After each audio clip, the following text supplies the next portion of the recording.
हटा दी गई है जब मनीष सिसोदिया को ये कार्यालय दिया गया था। ये डिप्टी सीएम मनीष सिसोदिया 12 साल इस कार्यालय में रहे और ये कार्यालय पीडब्ल्यूडी द्वारा बनाया गया और इसमें विभिन्न डिपार्टमेंटों द्वारा सामान दिया गया विधायक कार्यालय में प्रयोग करने के लिए।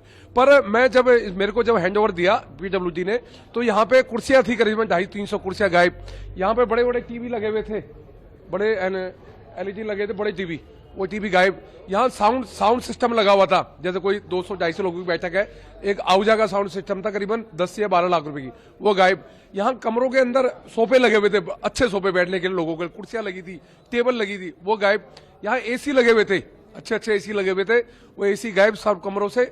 मतलब ये कार्यालय बिल्कुल बंजर करके, बिल्कुल खराब व्यवस्था में और जगह जगह तोड़फोड़ करके दरवाजे निकाल रखे, कहीं तो दरवाजे भी निकाल के ले गए लोहे के, और छोटे छोटे एडजस्ट फैन भी निकाल दिए, जो एडजस्ट फैन लगे हुए हैं जो सामने देख रहे हैं, ये वो भी निकाल के ले गए लोग। मतलब इस तरह की छोटी हरकतें, आप सरकार की संपत्ति लेकर जा रहे हैं, आपकी तो घर की थी नहीं है, सरकार ने दी थी, सरकार से खरीदी गई, आपका फर्ज बनता था ये आप यहां छोड़ के जाते, आप नोट करा के जाते पीडब्ल्यूडी डिपार्टमेंट को कि भाई ये सामान हमने छोड़ा है, ये आप अगले विधायक को दो ना दो तुम्हारी मर्जी है, पर इसको छोड़ के तो जाते।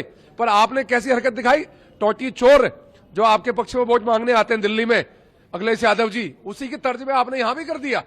मतलब टोटी चोर के बाद एसी चोर, टीवी चोर, साउंड सिस्टम चोर, कुर्सी चोर, सोफा चोर, सारी चोरी करके लगे। तुम्हारे खून में चोरी है। तुम लोगों ने जिस प्रकार शराब की दलाली में चोरी करी, भ्रष्टाचार किया, उसी प्रकार तुमने सामान भी चोरी करा। शीश महल जो हम चिल्ला के हम शीश महल के लिए कहते थे, वो बात अब सत्य हो रही है।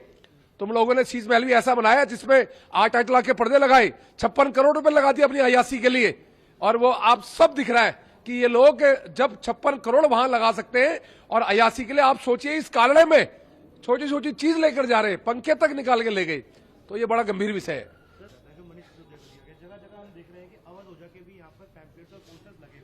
बिल्कुल ये सरकारी कार्यालय था, पर इसका प्रयोग चुनाव के लिए करा गया।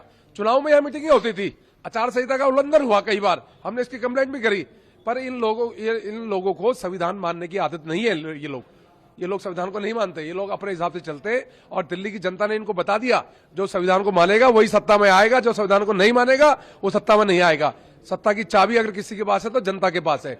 जनता ने वो चाबी अब बीजेपी को पकड़ा दी है और बीजेपी अब काम करके दिखाई।